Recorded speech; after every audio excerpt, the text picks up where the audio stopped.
¿Qué tal? Muy buenas tardes, buenas noches para mí.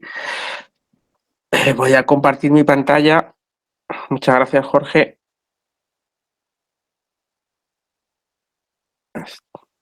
Os pongo una presentación que tengo preparada. Bueno, yo soy Emilio Sapiña, de Secure Technical Rooms, en España. Somos los partners de Integrity en entorno sísmico desde hace más de 10 años. Nuestros productos están basados en una tecnología de suspensiones totalmente metálicas, tal como veis en las fotografías, con la diferencia respecto de las suspensiones tradicionales de caucho, de que tienen ciertas ventajas que os voy a enumerar. Os pongo un par de vídeos para que veáis cómo funcionan. En el primer vídeo hemos visto cómo se golpea una base de madera con unos tornillos dentro y fuera, y las suspensiones metálicas están absorbiendo la energía, minimizando el movimiento de los tornillos de dentro. En el segundo vídeo vemos cómo se compara el movimiento de una unidad demo con resortes y una unidad con resortes y amortiguadores. Como podéis ver, la diferencia es que la unidad que tiene resortes tarda muchísimo tiempo en pararse. Fijaos, la unidad con amortiguadores prácticamente es inmediato. En escasos segundos absorbe toda la energía, minimizando aceleraciones. Esta es la diferencia entre los resortes y resortes con amortiguadores. Nosotros diseñamos soluciones para entornos data center. Podéis encontrarnos también en catálogos de incluso fabricantes como el grupo Schneider. Hemos trabajado con Vertiv, con Fujitsu, etcétera. Y prácticamente estamos protegiendo dos tipos generales de problemas. Por un lado tenemos el problema de las vibraciones, es decir, cuando tenemos cerca de las salas un exceso de aceleraciones inesperadas que nos pueden provocar daños a los equipamientos de TI, ¿vale? ¿De dónde se originan estas vibraciones? Pues pueden ser construcciones cercanas, puede ser ferrocarriles cercanos, tráfico rodado. Imaginémonos, por ejemplo, un data center que está en una fábrica, pues la propia fábrica puede afectarnos al data center. Pues imaginémonos que también está en una pequeña fábrica, en la parte trasera están los camiones pasando constantemente. Este movimiento de los camiones nos puede afectar. Cuando arrancan los generadores, los ventiladores de las unidades de clima, obviamente en entorno sísmico, los terremotos, incluso en accidentes o ataques terroristas, ¿vale? Podemos incluso absorber energía de la onda expansiva. Todos los fabricantes en sus hojas de características mencionan el nivel de aceleraciones máximas que soportan sus equipos, como podéis comprobar en la siguiente tabla. Esto no solo afecta a los equipamientos de TI, sino que también afecta a las manejadoras de los discos duros, a la electrónica de las UPS, a la electrónica de los climas, etcétera. Entonces, al respecto de las normativas que debemos de cumplir, tenemos que tener en cuenta que en torno de vibraciones hay una normativa principal que es la de ASRAE, la TC 9.9, que es la misma normativa que se utiliza para regular las temperaturas de los pasillos fríos y calientes, por ejemplo. Entonces, ASRAE menciona que el límite máximo de aceleración esperada en un data center es de 0,7 metros partido segundo cuadrado, que es equivalente a 0,07 Gs. Como podéis ver, es variable en función de la frecuencia, arranca en 5 hercios, menos de 5 hercios se considera prácticamente como un choque, ¿vale? Pero a partir de ahí empieza a arrancar y, bueno, se estaciona en 0,7. Por otro lado, en toda Latinoamérica se usa la normativa de ICREA. ICREA, en este caso, está marcando un nivel de 0,05, prácticamente el mismo valor que ASRAE, ¿vale?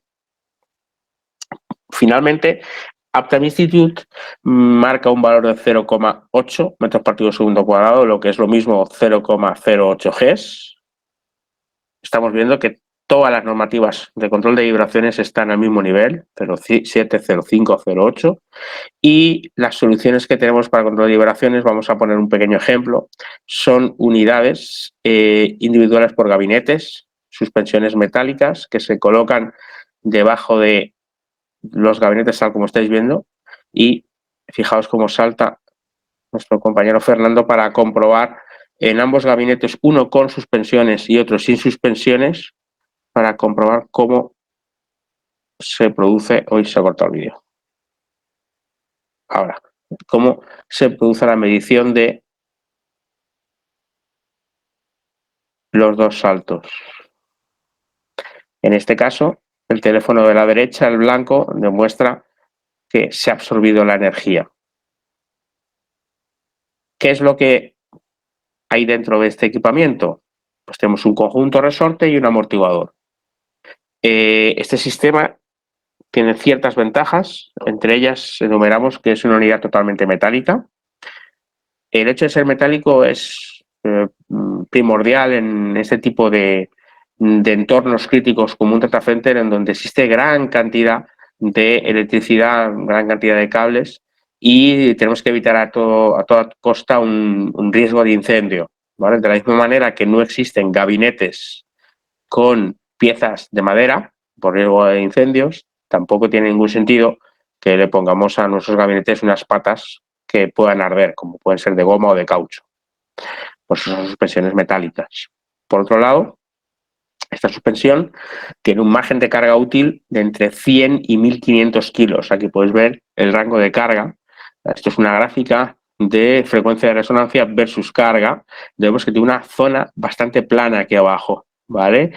Prácticamente entre 30 y 250. Como tiene 4 unidades por gabinete, pues bueno, pues se puede calcular básicamente que tenemos una respuesta bastante plana entre 100, 120 kilos y 1440, 1500 kilos de carga. Es decir, que no nos importa la cantidad de carga que tenga el gabinete, porque dado que durante toda la vida útil del data center esos gabinetes puede que estén muy cargados o poco cargados, pues no nos importa, ¿vale? Sigue funcionando la unidad.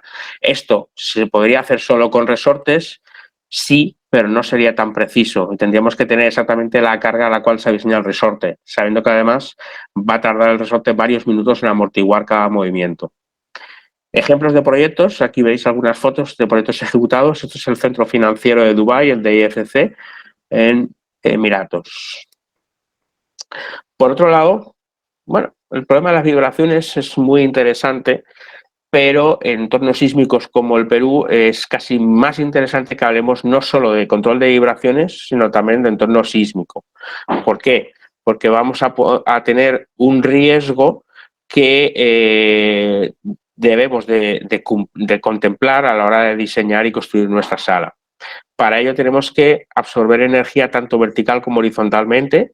Aquí tenemos un mapa mundial de riesgo sísmico, se puede descargar en esa web que veis ahí, ¿vale? Hay varios mapas de este tipo a nivel mundial, son mapas que están diseñados para ofrecer de una manera muy visual una idea del riesgo sísmico que podemos encontrarnos en cierta zona donde vamos a construir nuestra sala en función de los datos históricos de los últimos 50 años. Es decir, que lo que estáis viendo pintado en colores es básicamente cuánto se ha movido y cuánto se espera mover, cuál es el riesgo de que exista un sismo en la localización donde vamos a montar la sala y de qué aceleración, lo que ellos denominan PGA, Peak Ground Acceleration, máxima esperada. En este caso, vamos a ver, por ejemplo, toda Latinoamérica, estamos viendo Venezuela y Colombia. Fijaos, además es curioso porque en las capitales siempre están marcadas este tipo de mapas porque es donde más data centers se construyen. Fijaos como aquí tenemos en color naranja la placa tectónica que recorre el mar y como alrededor de la placa tectónica es donde se produce mayor riesgo sísmico. Vamos a bajar al Perú, Ecuador, Perú, veis, Quito, Lima. Todo lo que está cerca de costa tiene más alto riesgo. Conforme nos vamos alejando, vamos al interior del país, es cuando va mejorando. Fijaos como de todo el Perú la zona más, bueno, pues menos grave para montar una sala sería esta zona de aquí, que entiendo que es todo selva, con lo cual tampoco nos ayuda mucho este mapa, ¿vale? Pero bueno, si nos vamos a Lima, nos vamos a Arequipa, nos vamos a Cuzco, estamos viendo que cualquier ciudad importante del país está en riesgo sísmico muy alto, ¿vale? Estamos hablando de que prácticamente si Uptime Institute marca 0,8 metros partido segundo cuadrado, que son 0,08 Gs, Estamos hablando de que cualquier cosa que pase del amarillo estamos por encima de la normativa y en Lima capital estamos ya encima del rojo marrón. Obviamente Chile es completamente sísmico, al igual que sucede con el interior de Argentina, lindando con Chile.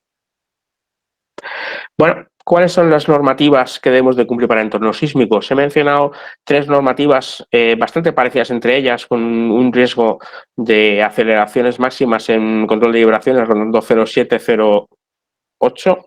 De aquí nuevo volvemos a ver Uptime Institute que marca de nuevo 0,8 para actividad sísmica. Esto es un dato bastante poco interesante porque no nos da una referencia real acerca del espectro en el cual estamos midiendo, pero existen otras normativas quizás más interesantes que me gustaría comentar. En este caso, la normativa ANSI-BICSI, en su última modificación del año 2019, introduce la palabra floating, ¿vale? Flexible, en el equipamiento sísmico. ¿Esto por qué? Pues porque se dieron cuenta de que anteriormente la tecnología sísmica se basaba únicamente en la rigidez.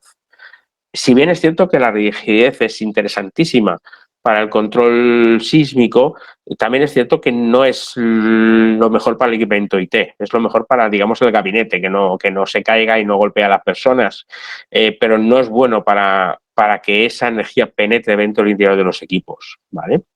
Por otro lado, tenemos la TEIA 942, que es la norma madre de diseño de data centers. Prácticamente el 90% de los data centers a nivel mundial se construyen bajo la TEIA 942 y la TEIA 942 apunta directamente a la Telcordia GR63, también conocida como normativa de zona 4, al respecto de consideraciones sísmicas. Entonces, esta norma, la GR63, explica muy detalladamente cómo hacer los ensayos sísmicos de un elemento que queremos certificar. En este caso, ahí veis la gráfica principal de la normativa de zona 4. Es una gráfica en la cual siempre es la misma, con picos de hasta 16,5 metros segundo cuadrado, 1,65 Gs. Si volvemos para atrás al riesgo máximo que tenemos, por ejemplo, en el Perú, en Lima, estamos hablando que el color rojo es 4. Esto significa que tenemos 4 veces más aceleración de pico que la esperada en Perú, en Lima. ¿Vale? ¿Qué más normativas podemos encontrarnos, aparte de la GR63, que es esta que veis aquí a la derecha y arriba? Entonces, la normativa japonesa, la NTT DOCOMO, tenemos la normativa europea, la ETSI, y la normativa china, ¿vale? Ambas tres, perdón, las tres, ambas no, comparadas con la GR63. Como estamos viendo, se ha hecho en este gráfico una comparación en frecuencias y aquí en Gs, que realmente no son Gs, estos realmente no son aceleraciones, sino que sería un histograma de aceleraciones, es decir, se resume todo el ensayo en una curva, resumen de aceleraciones, y aquí estamos viendo que esta línea aquí, que es la de zona 4, es mayor que casi las demás normativas. ¿Qué significa? Que cumpliendo con esta normativa estamos cumpliendo con cualquier otra que os pudieran pedir algunos proyectos que tuvierais fuera de Latinoamérica, porque en Latinoamérica prácticamente se sigue la norma de zona 4. ¿Vale? Es importante indicar que nuestras suspensiones metálicas están diseñadas para evitar una resonancia. Es decir, ahora os explicaré qué es lo que quiero decir, pero básicamente quiero que entendáis que todos los elementos tienen una frecuencia propia, y a esa frecuencia propia, en lugar de absorber energía, lo que hace es amplificar la energía. Entonces, existe una zona de sombra, una zona de vital alrededor de esa frecuencia propia, por ejemplo, a 5 hercios, que es una de nuestras resonancias, ¿vale? No funciona el elemento, pero cuando salimos de esa zona de sombra es cuando empezamos a absorber energía al 50, al 60, 70, 80, 100%. Es decir, que la absorción energética de las suspensiones metálicas depende mucho del nivel de frecuencia. Es decir, que vamos a absorber del sismo unas frecuencias mucho más que otras. Sin embargo, lo que nos importa es que el resultado final, que sea la cantidad de energía absorbida del sismo y la cantidad de energía restante que va a llegar irremediablemente a los equipos, sea lo más baja posible. Os pongo unos pequeñitos vídeos de ensayos sísmicos para que veáis cómo funciona esto de los ensayos. Es una mesa vibrante, una shaking table en inglés, y vamos a poner un par de vídeos de ensayos. No son todos, porque hay 6 vídeos en total, son 3 X, Y y Z de 30 segundos con la gráfica que habéis visto antes, y luego hay otros 3 vídeos de búsqueda de resonancia a 0,2 Gs, que lo que haces es, hacemos un barrido entre 1 y 50 hercios y volver a bajar a 1 hercio para comprobar que en todo el espectro de frecuencias del sismo el sistema funciona perfectamente. Obviamente estos vídeos están en YouTube, podéis buscarlos, podéis buscar Silentfresh YouTube y los podréis encontrar fácilmente. Silentfresh es nuestra marca y están a disposición de todo el mundo para que los pueda ver, ¿vale? Muy pocos fabricantes ofrecen estos vídeos, a pesar de que es obligado grabarlos para obtener el certificado de zona 4. Os pongo un poco los vídeos para que veáis cómo se mueven las unidades.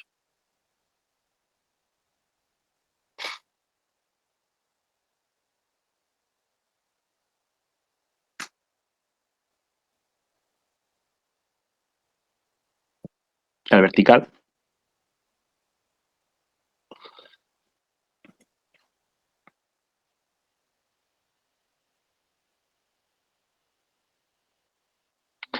Parece que no se mueven, pero sí se mueven, y además esa mesa, repito, da miedo verla si no está todo bien diseñado, ¿vale? Cuando ves una unidad bien diseñada es una gozada ver cómo todo funciona bien, pero hemos tenido pues, ensayos que no han funcionado bien y la verdad es que se mueve mucho más deprisa de lo que parece. Entonces, aquí tenemos la unidad ensayada, es una base para gabinetes, una base sin piso falso, y el certificado de zona 4 por laboratorio independiente, en donde, fijaos, el propio certificado tiene 2 partes importantes que me gustaría mencionar. En primer lugar, obviamente, el certificado de GR63 zona 4, clarísimo, zona 4, entorno sísmico, pero debajo, mira que pone International Standard IEC 6068. ¿Esta cuál es? Es la normativa de control de vibraciones para entornos electrónicos, ¿vale? ¿Qué significa? Que no solo hemos superado y certificado para zona 4, sino también para el control de vibraciones. ¿Por qué vibraciones? Porque es posible que os encontréis con algún fabricante que haya certificado zona 4 una unidad, imaginémonos pues ahora estoy pensando, por ejemplo, un fabricante chino de contenedores, ¿vale? Pues este fabricante, una empresa muy importante, tiene un contenedor con certificado, pues bueno, pues sí, tiene certificado zona 4, pero no tiene control de vibraciones, lo cual indica que su máquina, su contenedor nunca se va a dañar por un sismo, no se va a romper, no se va a destrozar, pero nadie dice que no transmita energía dentro, dañando los equipamientos de TI que están dentro instalados. ¿Por qué? Porque es un elemento muy rígido. No está cumpliendo con la ANSI-BIXI que está hablando de floating, ¿vale? Todas las suspensiones tienen que tener elementos rígidos, sí, pero también flexibles, ¿vale? Lo veis aquí en el dibujo, en el 3D. Tenemos la parte exterior es rígida, la parte interior es rígida y en medio están las suspensiones haciendo su trabajo, como habéis visto en el vídeo. La parte exterior soporta la carga, está amarrada al gabinete, la parte interior es como un ancla y está amarrada al suelo. Y entre ambas, las suspensiones. Siempre tiene que haber un elemento flexible entre 2 partes rígidas. Si todo lo hago rígido, obviamente no se va a dañar el entorno, el envoltorio, pero toda la energía va a pasar irremediablemente al interior. Otro elemento certificado, en este caso son contenedores, ¿vale? De hecho, hemos colaborado con Integrity en multitud de proyectos en contenedores, seguramente os podrán dar ellos alguna referencia.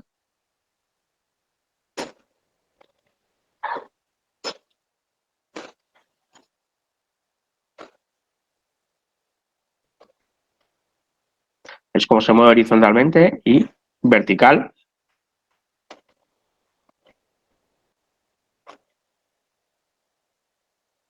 Indicar que los ensayos se hicieron con equipamiento informático instalado dentro y funcionando, ¿vale? Para evitar cualquier tipo de problema y ver que los equipos no estaban dañados, ¿vale? También indicar que son elementos flexibles, es decir, que somos el único fabricante que ha certificado para data center elementos absolutamente flexibles, controlando no solo el sismo, sino también las vibraciones que puedan afectar el equipamiento de TI. En este caso tenéis el certificado de zona 4, igualmente zona 4 GR63 y la 6068 de control de vibraciones con nuestro elemento Container Pad, que lo veis aquí, que tiene elementos verticales, horizontales, etcétera. Luego os explicaré un poquito más en qué consiste la tecnología cuando os pongo algunos ejemplos. Esto también es otro elemento, esta es una unidad con piso falso, además un piso falso alto, era de prácticamente 930 milímetros de altura, 93 centímetros. Vamos a ver los ensayos de zona 4, horizontal.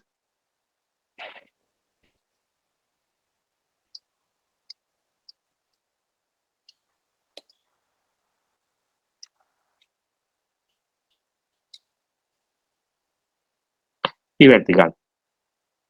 Ups, se me pasó. Vertical.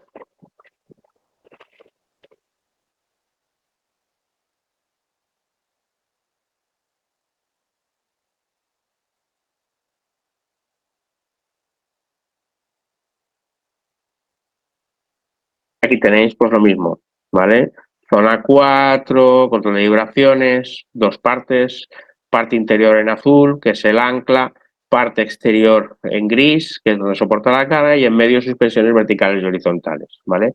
Lo mismo que las otras unidades, en este caso una unidad para fila, para gabinetes, ¿vale?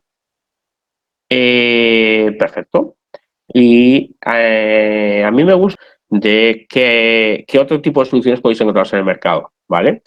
En este caso, aquí tenemos un fabricante que ha hecho unas bancadas muy interesantes, unas bancadas en fila, y aquí tenéis que tiene unas patas con lo que parece ser unos resortes para soportar la carga.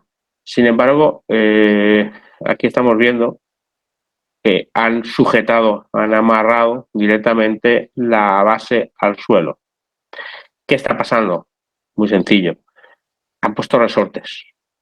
El resorte tiene una carga nominal bastante plana. Es decir, que si diseñamos un resorte para, no sé, 150 kilos, funcionará solo a 150 kilos. No va a funcionar ni a 100 ni a 200. Entonces, en cuanto a este resorte lo colocas y pones un poquito de carga, o es demasiado duro y no hace nada, o se va abajo y directamente entra a bloque. ¿Por qué? Porque un gabinete no tiene una vida útil esperada con una misma carga. Si estamos hablando de un clima que pesa siempre 1 tonelada, fácil, ponemos 4 resortes de 250 kilos y siempre pesa 1 tonelada. En este caso esto no sucede. Conclusión, tuvieron que sujetarlas y amarrarlas. Al amarrarlas, el resorte no hace absolutamente nada. Este es el amarre, el que hace toda la fuerza y se convierte en una unidad totalmente rígida, lo cual estamos tirando el dinero porque esta unidad no sirve para nada y al ser rígida transmite toda la energía hacia arriba. Este es otro fabricante que hace otro tipo de bancadas, mucho más espectaculares que estas, con este arco, ¿vale? Elevables, como podéis ver aquí, extensibles, ¿vale? Muy interesante, de aluminio, no, de acero inoxidable, perdón, ¿vale? Interesantísima esta bancada, pero sigue siendo una bancada rígida. En el supuesto de que haya un sismo, la bancada esta, con toda su rigidez, va a evitar que lo que haya encima se caiga, pero no va a evitar que se transmita toda la energía hacia los equipamientos de TI instalados encima. Por otro lado, tenemos fabricantes de gabinetes, tenemos un fabricante americano y un fabricante turco, en este caso, que están utilizando lo que se llaman cross brace, aquí, cruces de San Andrés, para rigidizar al máximo la estructura de su gabinete. Bien, esto viene genial para el gabinete, pero es horrible para lo que hay dentro. Es decir, cuanto más rígido es el gabinete, menos daño se va a hacer el gabinete, pero más daño va a transmitir al interior. Estamos incrementando la rigidez del sistema. Esto estaría bien si tuviera una zona de deformación programable. Como no la tiene, toda la rigidez está aportando transmisión de energía directamente al interior de los gabinetes. Lo mismo sucede aquí, en donde se están uniendo y rigidizando con este tipo de anclajes al suelo los gabinetes para que no se muevan en caso de sismo. Pues lo mismo, a través de este anclaje se transmite energía que va a dañar los equipamientos. Y los sistemas clásicos de bolas deslizantes, aquí veis un sistema americano y un sistema japonés.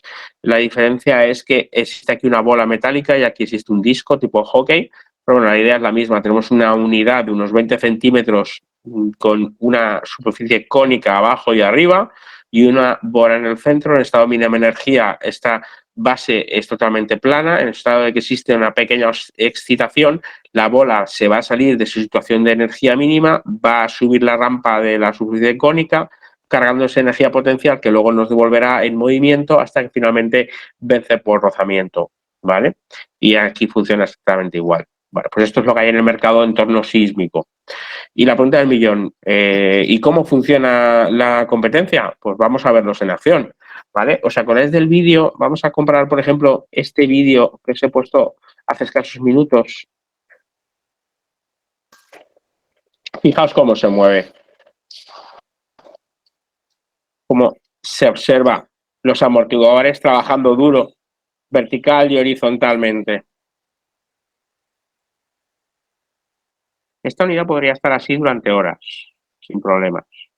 Vamos a ver qué le sucede a una unidad rígida ante un test igual. Zona 4, mismas aceleraciones, la gráfica que vimos antes. No sé por qué lo sujetan por arriba. Bueno, la verdad es que sí que lo sé.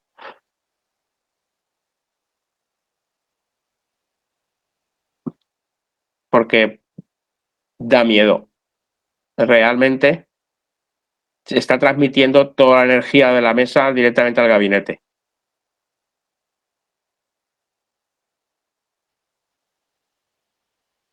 Obviamente esta gente no tiene el certificado de zona 4, no superaron todos los test.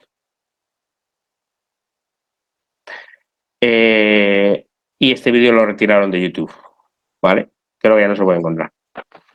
¿Habéis visto la diferencia entre una unidad flexible y una unidad rígida? La flexible absorbe energía, la rígida transmite energía.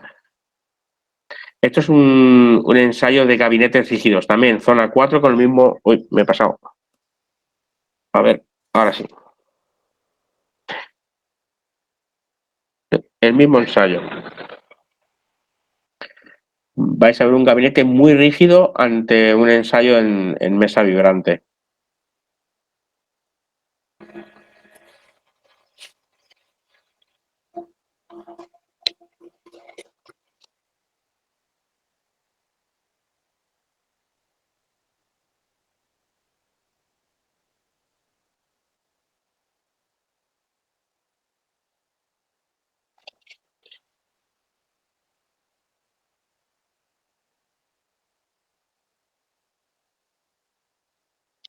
¿Has visto cómo se mueve? Vale, obviamente está transmitiendo toda la energía dentro. El gabinete nunca se va a dañar. ¿Vale? Es suficientemente rígido, está totalmente protegido, pero toda la energía se transmite dentro. Y aquí cómo funcionan las bolas. A la derecha el sistema de bolas y a la izquierda un gabinete amarrado al suelo. Yo no sé cuál es peor de los dos, la verdad. Pero a mí me daría miedo tener mis equipamientos ahí, a pesar de que este fabricante americano de bolas está súper feliz con su solución. Aquí veis un ejemplo de cómo están moviendo con la mano una unidad in-row encima del sistema de bolas. Fijaos el desplazamiento, más de 20 centímetros. Como lo mueven hacia un lado, hacia el otro.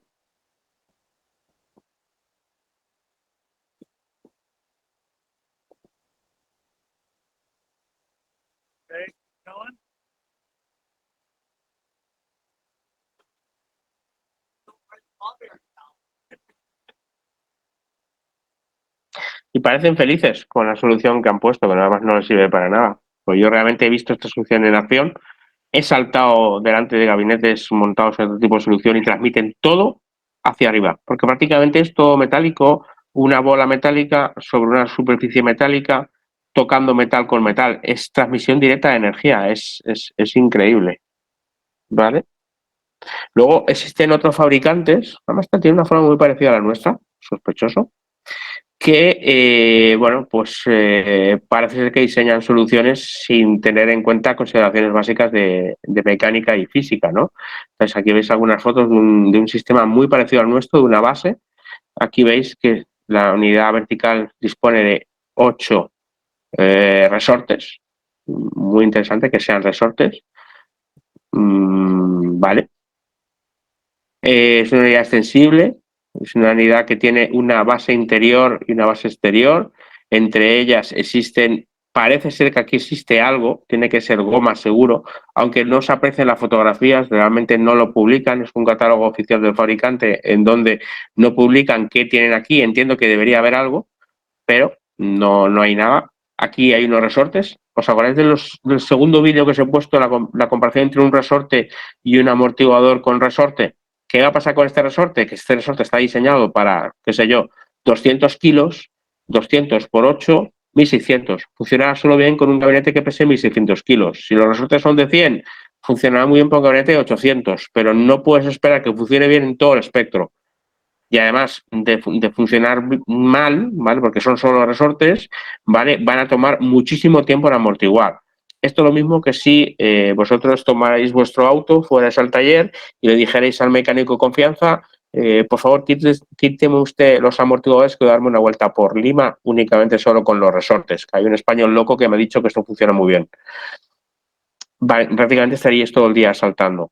Pues esto es lo que pasa con este tipo de elementos. Estamos hablando de que si un sismo dura 30 segundos y este elemento va a proteger del sismo durante aproximadamente 2 minutos después del sismo, saltando aquello hasta que consigue estacionar, pues se van a hacer bastante daño los equipamientos, teniendo en cuenta que no entra a bloque, porque al ser resortes únicamente es muy sencillo que los resortes ante un exceso de aceleración entren a bloque, con lo cual sea una transmisión directa de energía hacia arriba.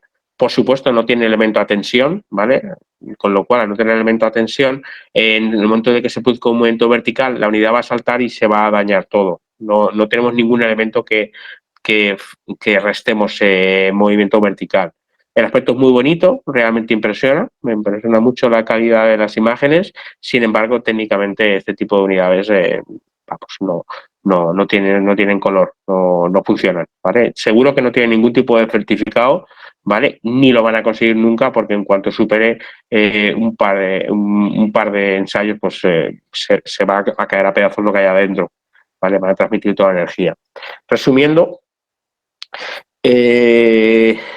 nuestra tecnología se basa en tecnología militar de absorción de energía. Tenemos más de 30 años de experiencia en mercados críticos, incluyendo mercados militares, trenes de alta velocidad, aceleradores de partículas, instalaciones nucleares, data centers, por supuesto, etcétera. Nuestro core son las suspensiones totalmente metálicas, lo cual hace que sean pues que se protejan ante el fuego, ¿vale? No arden. Y importante es que nosotros podemos diseñar una amplia un amplio rango de carga nominal, es decir, que podemos diseñar entre 100, 1.500 kilos, entre 200 y 1.000 kilos, lo que nos dé la gana. ¿Por qué? Porque podemos ir jugando con la capacidad de absorción de energía de las suspensiones, ¿vale? Mientras que solo con caucho o con resorte estaríamos hablando de margen de 15-20% sobre la carga nominal. En cuanto a la vida esperada de nuestras soluciones, prácticamente 25 o 30 años. Tenemos ensayos hechos en trenes de alta velocidad.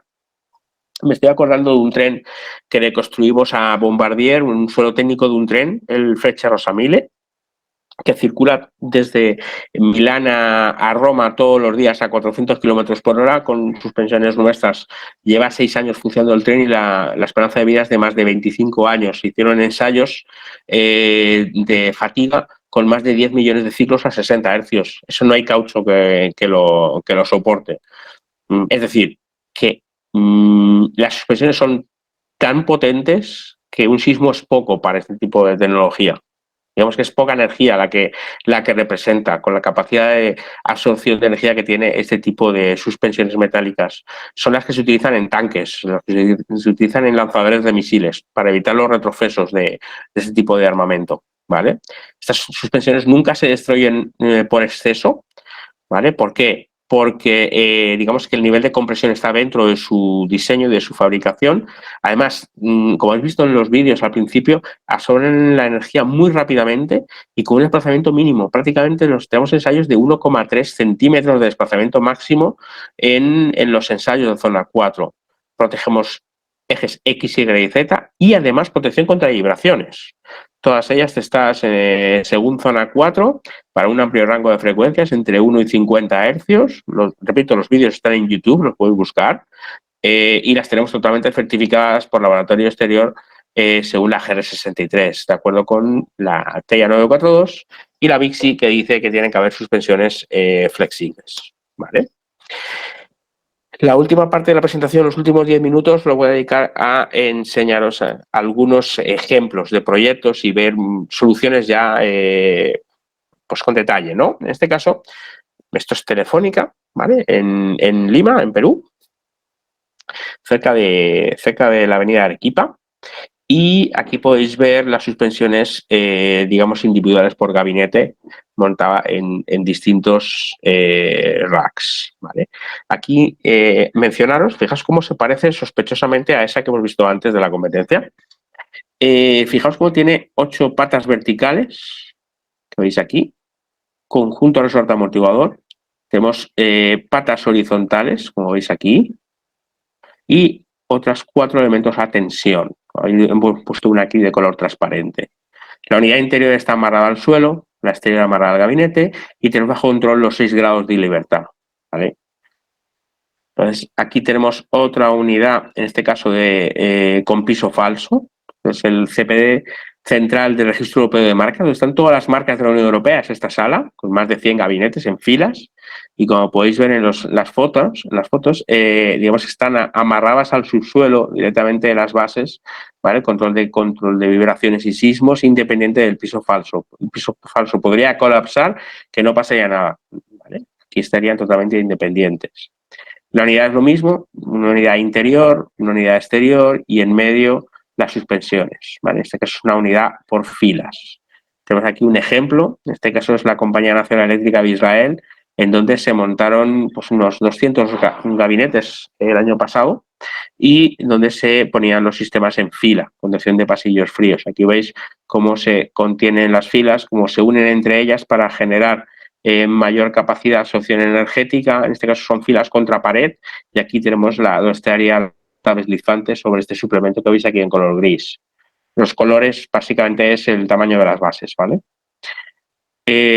Soluciones para unidades de clima, como veis aquí para cracks, ¿vale? Aquí, por ejemplo, tenemos una unidad para cracks, en donde aquí lo importante es primar el flujo de aire. ¿Veis cómo se ha vaciado el interior? Si bien las anteriores dentro no tenemos nada y es donde se aprovecha para poner el freno, en este caso el freno lo tenemos fuera, en las 4 esquinas, el freno horizontal, y el vertical lo hemos movido a las esquinas para poder dejar espacio libre para el flujo de aire, ¿vale? Esta es una unidad especial para tableros. Aquí veis, abajo es lo mismo, suspensiones verticales, horizontales, 4 esquinas, perfecto, pero a la vez se le ha hecho esta portería en donde se soporta desde la parte alta del tablero. ¿Por qué? Porque sucede que un tablero es muy alto y delgado, con lo cual podría voltearse fácilmente. Entonces, ¿qué hacemos? Pues bueno, le ponemos esta portería la amarramos de manera flexible contra la pared. Fijaos cómo está separado de la pared para permitir a toda la base moverse, esos 2 centímetros que os he comentado que necesita la base para poder absorber energía.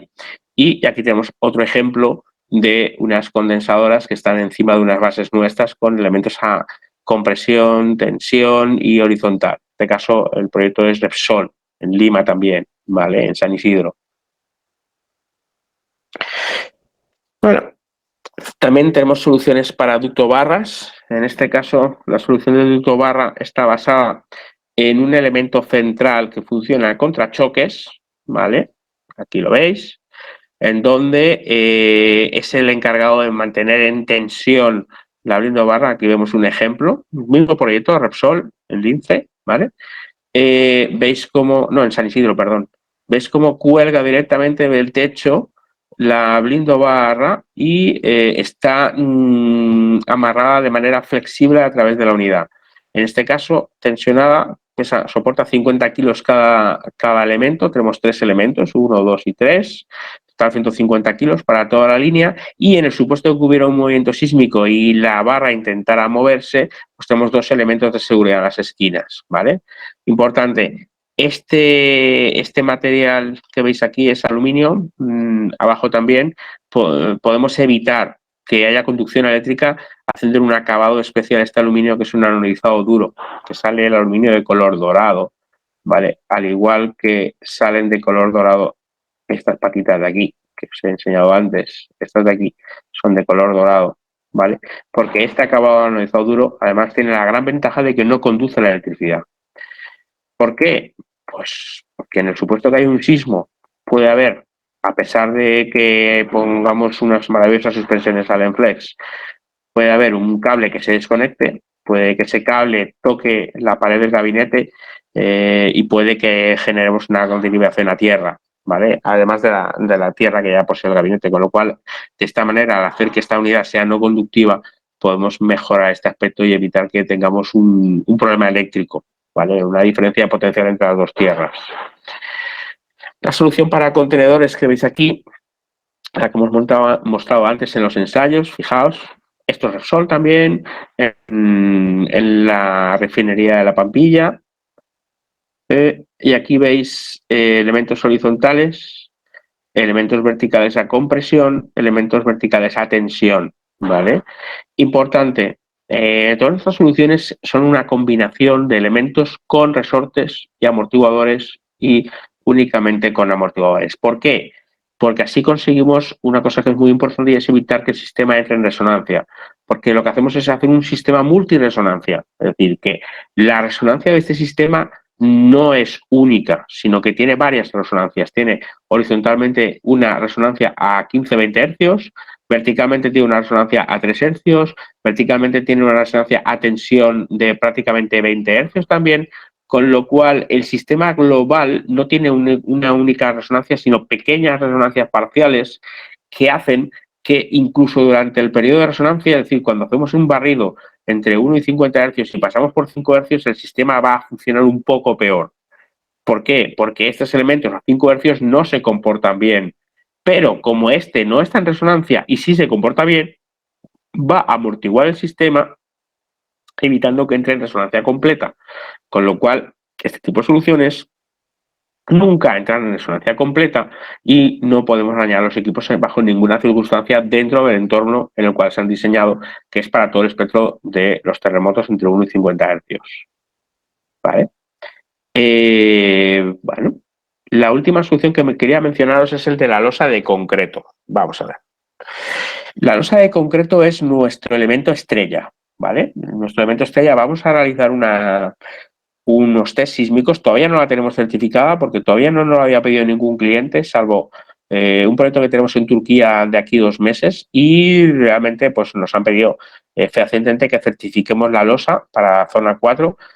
Va a pasar los ensayos sobrada porque es de lejos la mejor solución y vamos a certificar una losa con una sala cofre encima. ¿Vale? ¿En qué consiste el sistema losa? Imagineos. Lo que hemos visto hasta ahora era soluciones de unidades individuales, amortiguación metálica con unas bases totalmente metálicas que se amarraban a los gabinetes, a los climas, etcétera. ¿Vale? Perfecto. Vamos a cambiar un poquito la estrategia. Vamos a cambiar, en lugar de ser una unidad metálica, ser una unidad de concreto. ¿Por qué? Porque si hacemos una unidad de concreto encima de la base fija, esto es la base fija del concreto del edificio, y encima ponemos una losa flexible de concreto con suspensiones metidas dentro de la losa, ¿vale? Estamos haciendo lo siguiente, estamos ganando una cantidad enorme de masa, es decir, que la losa va a aportarle muchísima masa extra al sistema. Si tenemos, por ejemplo, un data center de 60 gabinetes, pensando que tiene una media de 1000 kilos, estamos hablando de que tenemos 60 toneladas luchando contra el sismo. Si estas 60 toneladas, que realmente no sería esto, serían 60 veces una tonelada, porque cada gabinete lucha por su propia cuenta y riesgo contra el sismo, ¿vale? Se va a mover en función de su carga. Pero bueno, en cualquier caso, si todos estos gabinetes están encima de una losa sísmica que pesa otras 60 toneladas, realmente tenemos que el sismo va a tener que mover el doble de masa. Al tener que mover el doble de masa, solo por el exceso de masa estamos dividiendo ya la mitad a la aceleración resultante que pasará al sistema. Y después van a venir los amortiguadores a darles. Pero el objetivo de la losa es conseguir incrementar la masa del sistema para minimizar aceleraciones, número 1. Número 2, si además esta masa extra está a nivel de suelo, a nivel abajo, ¿vale? Estamos también bajando el centro de gravedad al máximo, con lo cual estamos evitando pandeos, estamos minimizando aceleraciones, etcétera. Y luego van a venir las suspensiones, obviamente. ¿Vale? Aquí tenemos un ejemplo en Irán, ¿vale? La Compañía Nacional Eléctrica que montó una losa para 3 salas cofre que estáis viendo aquí, en fila, 1, 2 y 3, en un lateral de la fábrica. Y básicamente, bueno, pues aquí veis la losa de concreto con las unidades. Y bueno, pues a partir de ahora, quien quiera hacer consultas, pues tenemos 10, 15 minutos de dudas, consultas, comentarios, lo que queráis.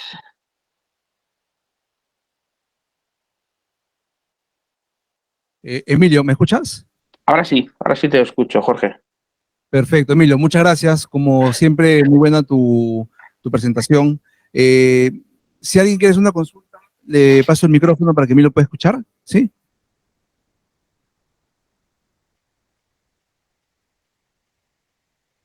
Emilio, ante todo, buenas tardes. Hola, buenas tardes.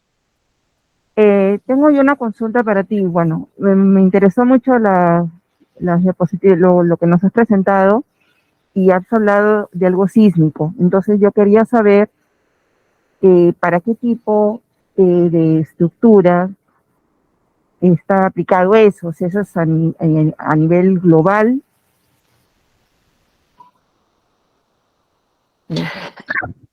A ver, nosotros diseñamos soluciones sísmicas para... a ver, nosotros somos una empresa española que trabajamos dentro de un grupo bastante más grande que tiene varias empresas. Digamos que nuestra empresa se dedica a entorno sísmico de data centers. Entonces, nuestras soluciones están diseñadas para todo el data center. Es decir, protegemos tanto gabinetes como cuadros eléctricos, tableros en este caso, climas, UPS, etcétera. Es decir, casi cualquier equipo electromecánico debe ser protegido, porque ante cualquier movimiento podemos tener alguna falla en alguna parte de la cadena. Y obviamente, dentro de un data center, lo más importante es siempre la continuidad del servicio. No podemos dejar de proteger alguna parte crítica del sistema. Se tiene que proteger todo el data center. Ok, Emilio, una consulta. Sí.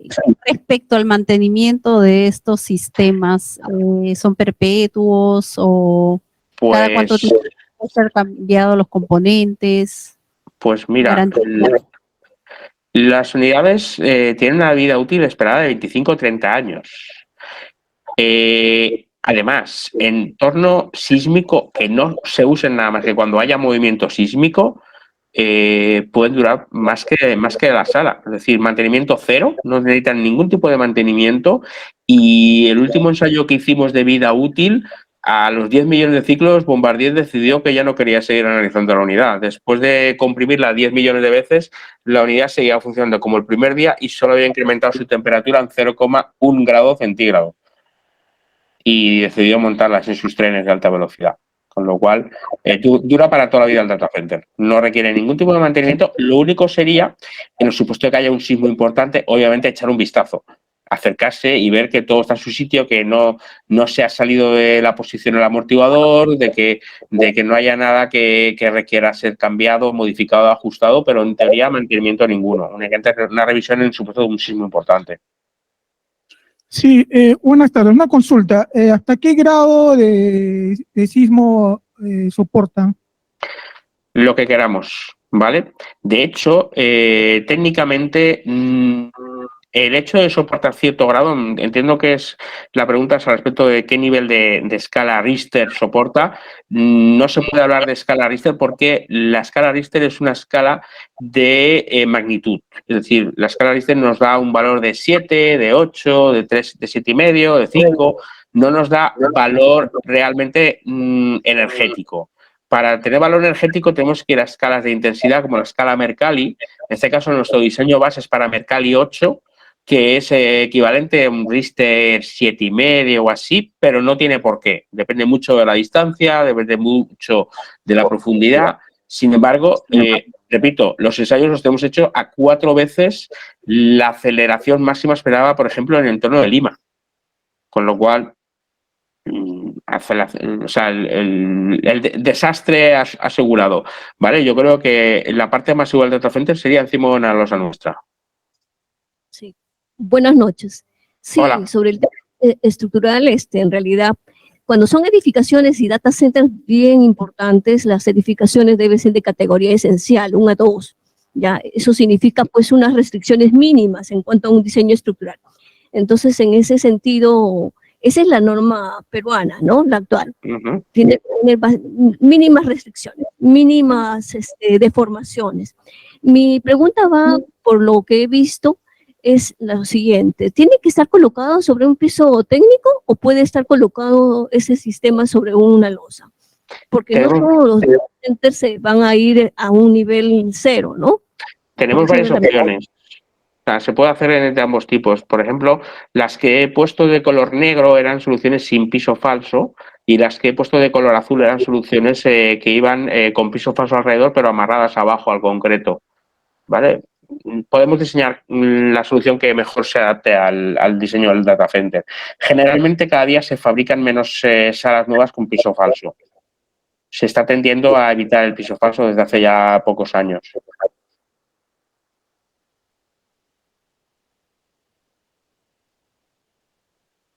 Emilio, muchas gracias. ¿Hay alguna otra consulta?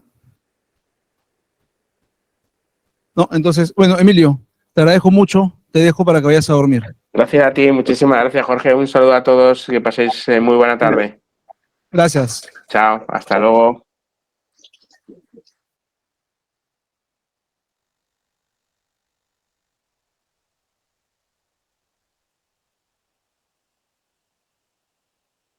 Bueno, entonces la primera charla yo creo que ha cubierto las expectativas, espero que sí. Igual, las dudas que puedan presentarse de aquí en adelante o que puedan tener para un proyecto futuro, pues son bienvenidas. Nos las pueden hacer a nosotros, directamente a Emilio, no hay ningún problema con eso, ¿ya? Acá lo importante es el mensaje que dio Emilio finalmente es son bases que son certificadas. ¿Y por qué es importante que sean certificadas? Creo yo, el papel en sí no es lo más importante, sino la confianza que eso le va a dar a ustedes, ¿no? Un sistema que no solamente soporta de 0 a 50 Hz, no entra en resonancia, sino que además tienen ustedes la seguridad de que va a funcionar bien, sin ningún problema ante un sismo zona 4. Ya, bueno, el break iba a ser ahora, pero me han informado que va a ser después de la segunda charla. Ya, entonces, por favor, un aplauso a Carlos. Carlos es de la empresa ITV SAC, que es una empresa amiga de Integrity. Ellos van a hablar, bueno, Carlos va a hablar de hiperconvergencia, entonces lo dejo con él para que él le comente más sobre el tema.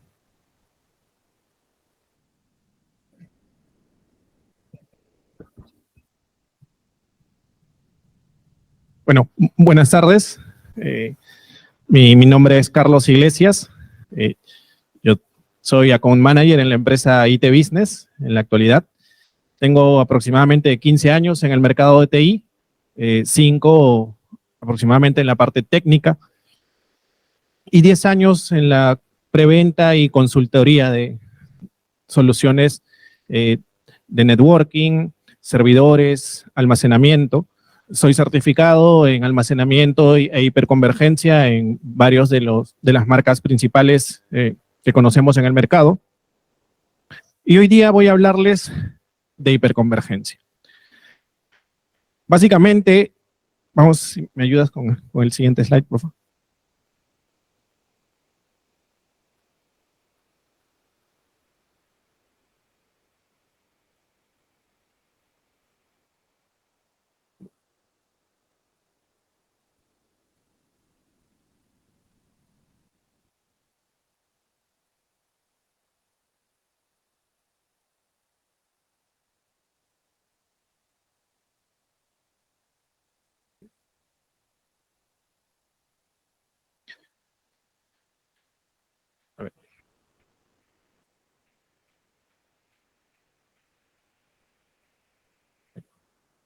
Básicamente, cuando nosotros hablamos de hiperconvergencia, estamos hablando de uno de los pilares del centro de datos moderno.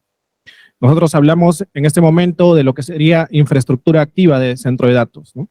Estábamos viendo hace un momento lo que es la protección del centro de datos y básicamente este equipamiento activo del centro de datos es el que permite pues que las aplicaciones y que todo lo que se hace uso dentro de una empresa en recursos de TI pueda ser utilizado, ¿no? Quisiera iniciar esta presentación con algunas estadísticas. Sí, ahí está un poquito cortado, pero la Conferencia de las Naciones Unidas de Comercio comentaron este año que, bueno, a raíz de la pandemia, nosotros lo sabemos, el 2020, la utilización de recursos de TI aumentó un 35% de forma global. Y esto creo que es algo que no escapa a lo que nosotros conocemos o a lo que nosotros hemos visto en el comportamiento del mercado. Cuando lamentablemente fuimos víctimas de la pandemia, muchas empresas tuvieron que acelerar la transformación digital, ¿no? Empezar a hacer uso de recursos que antes no tenían en la mira. En ese momento tuvieron que aprovisionar pues, trabajo remoto. Entonces hubo un crecimiento bastante grande a partir del 2020 que aceleró mucho la transformación digital y no solo en nuestro país, sino a nivel global. ¿Ayudas con la segunda, por favor?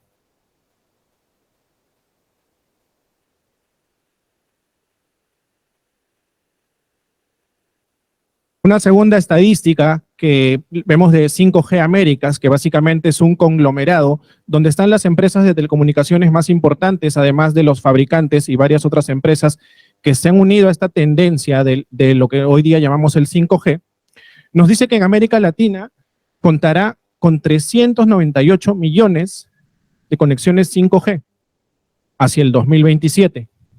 Teniendo en cuenta que nosotros hemos cerrado un año 2022 con una estadística promedio de 22 millones de conexiones en toda Latinoamérica, vemos que el crecimiento que va a tener estos 4 siguientes años en temas de infraestructura de TI va a ser realmente exponencial, ¿no? Teniendo en cuenta esta tendencia que en este momento está muy fuerte en Europa y Estados Unidos y que ya está en Latinoamérica en una pequeña proporción, pero básicamente dentro de 4 años vamos a tener 398 millones de conexiones de este tipo.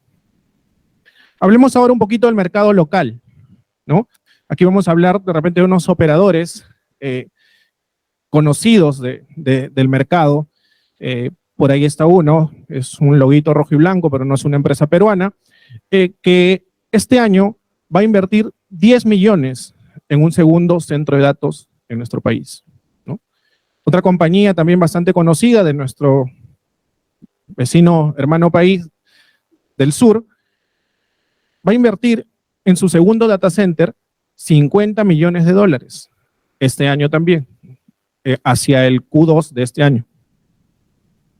Y una compañía nacional que también es un carrier importante, va a invertir en 2 data centers nuevos, sumando así 6 data centers en total en el país. Entonces, con esto nosotros podemos ver, con estas estadísticas, que hemos ido bajando desde una tendencia global, mundial, al comportamiento en América, ¿no? Que es nuestra región, y también a nivel de país, de que la infraestructura va a tener un crecimiento exponencial estos años. Aquí solo estamos hablando de los carriers, estamos hablando de que también muchas empresas, tanto entidades privadas como de gobierno, van a invertir, van a mejorar sus data centers y va a haber bastante crecimiento en temas de centro de datos. Quisiera iniciar con una frase que me gusta mucho y es de Henry Ford y dice: el verdadero progreso es el que pone la tecnología al alcance de todos. Es una frase bastante interesante que bajo mi interpretación, si bien la tecnología muchas veces suena algo etéreo o algo difícil de alcanzar, nosotros somos de ese rubro, pero creo que es muy importante que la tecnología, además de estar al alcance de todos, sea fácil de utilizar. Vamos a desarrollar la siguiente agenda. Verán que de repente no se ve muy bien por el tamaño de la pantalla, pero vamos a hacer una introducción. Esa introducción la vamos a hacer mediante explicar un poquito de la virtualización. A pesar de que el tema principal es la hiperconvergencia, es importante hablar de la virtualización para entenderla. ¿Qué es la hiperconvergencia? Infraestructura tradicional versus infraestructura hiperconvergente. Beneficios de la hiperconvergencia. Terminamos con un pequeño resumen de los puntos más resaltantes de la presentación y finalmente comentaremos un caso de éxito conocido. Por favor, la siguiente. ¿No? Lo cual nos va a permitir básicamente correr mayor cantidad de aplicaciones sobre un mismo hardware. Anteriormente o antiguamente lo que se estilaba es tener un servidor por cada aplicación que necesitábamos, ¿no? Entonces, la virtualización nos dio la opción de poder utilizar un mismo hardware en muchas aplicaciones o en muchas funcionalidades al mismo tiempo, ¿no? ¿Cuáles son los beneficios? Sí, por favor, sí, ¿sí? Ahí vemos cómo la virtualización nos ayudó a virtualizar el cómputo, la memoria y el almacenamiento, que son los tres recursos principales, ¿no?, de nuestros servidores o del hardware físico. Siguiente. ¿No? Entonces, ¿qué ganamos nosotros con la virtualización? ¿No? Ya lo comentamos un poco, y es optimizar la utilización de los recursos, ¿no?, de TI. Eso es lo principal. Es decir, la virtualización nos ayudó a abaratar costos. Podemos utilizar un mismo hardware para varias funciones, lo cual nos lleva necesariamente a poder tener o reunir las características o requisitos que tenemos en aplicaciones sin tener que invertir en más equipamiento, ¿no? Importante es el tema de que ahora podemos hacer que múltiples roles o múltiples aplicaciones estén funcionando bajo un mismo sistema o un mismo hardware, ¿no? ¿Y cómo se logró esta magia mediante la virtualización? Básicamente mediante lo que es el aislamiento, ¿no? El aislamiento de recursos es lo que nos ha permitido, o es la magia real que hace la virtualización, lo cual muchas veces no se comenta, ¿no?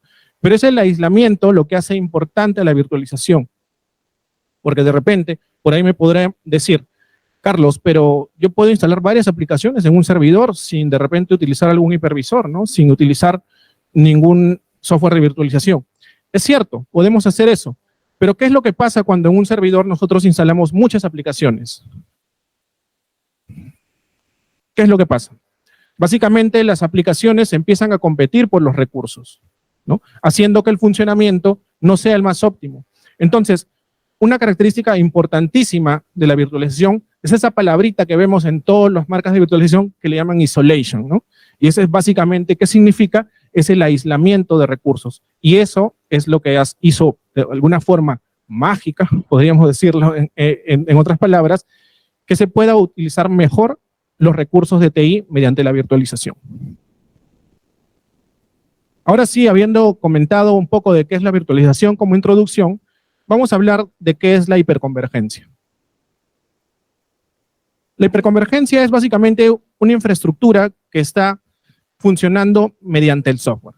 El software lo que hace, o la capa de software lo que logra, es abstraer los recursos que nosotros tenemos en el hardware físico para centralizarlos en un solo sistema, lo cual ya adicionar a la virtualización nos va a permitir tener los recursos de cómputo y almacenamiento en un mismo hardware, ¿no? Entonces, en este caso, con la hiperconvergencia, digamos, que se ha montado sobre servidores, en este caso pasaron a llamarse ya no servidores, sino ya no los conocemos como servidores, sino como appliance, ¿no?, o nodos. ¿Por qué? Porque son equipos que, si bien son servidores físicamente como nosotros los tenemos o los hemos visto siempre, son equipos que tienen una función específica en este caso. Y su función específica es ser parte de un nodo de hiperconvergencia, ¿sí? Entonces, discúlpame ahí, podemos.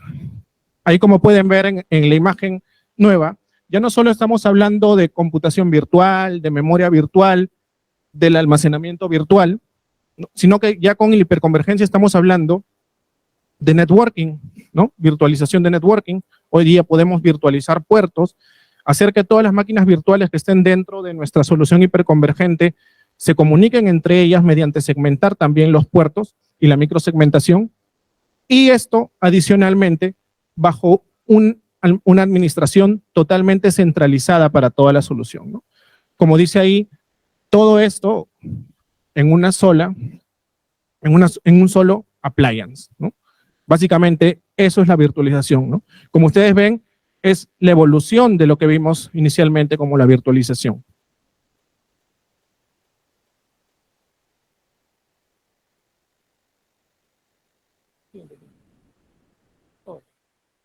Ahora, hablemos de los tipos de hiperconvergencia. Es importante conocerlos o reconocerlos porque por lo menos hay 3 tipos importantes de hiperconvergencia, o tipos o maneras en las que nosotros podemos consumir hiperconvergencia, por así decirlo, ¿no? El primero de ellos son los ready nodes, ¿sí?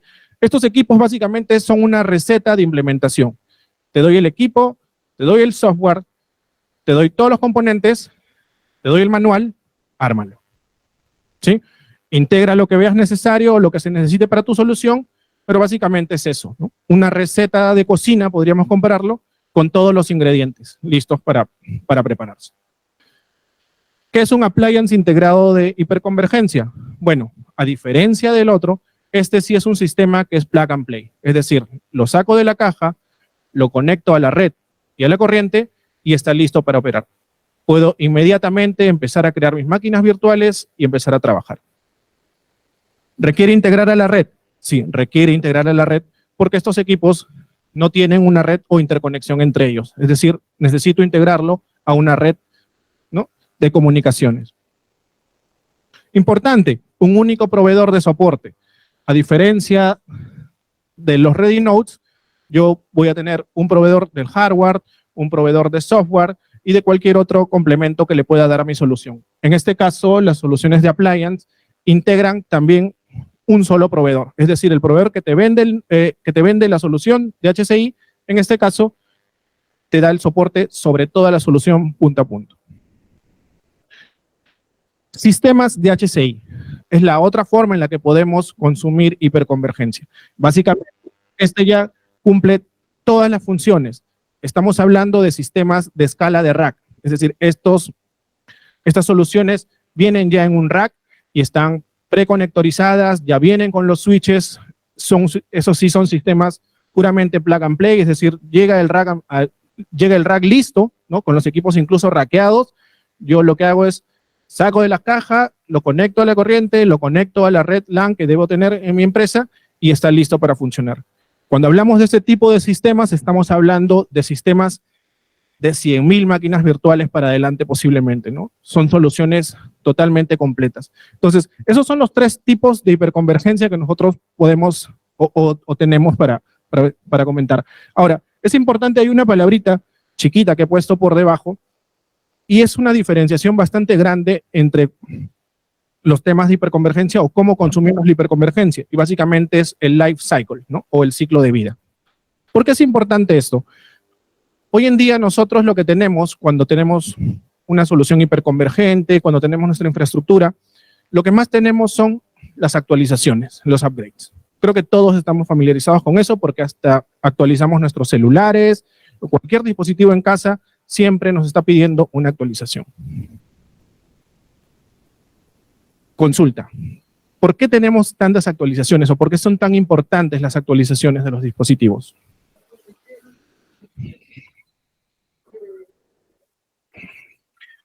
Excelente. Esa es la respuesta.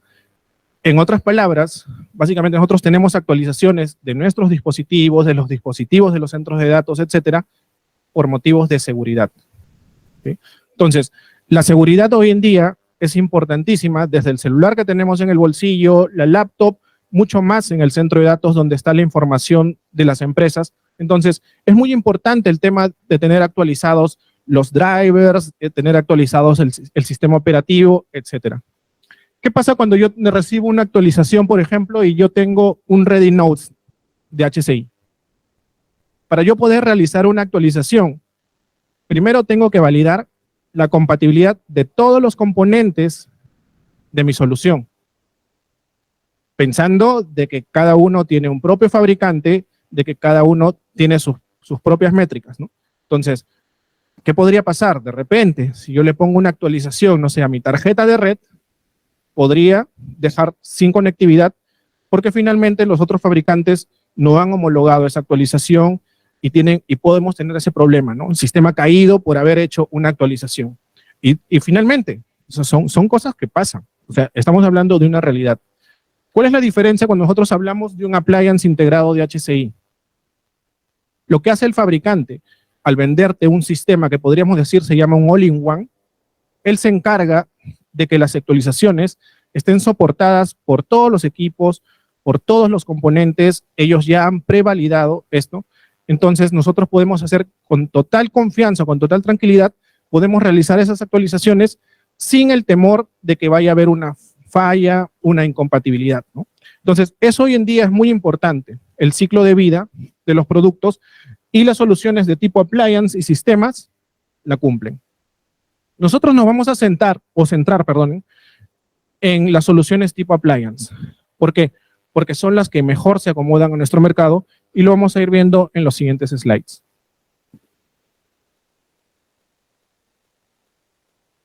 Vamos a hablar de infraestructura tradicional versus hiperconvergencia. Siguiente, por favor. Siguiente. ¿Qué es la infraestructura tradicional?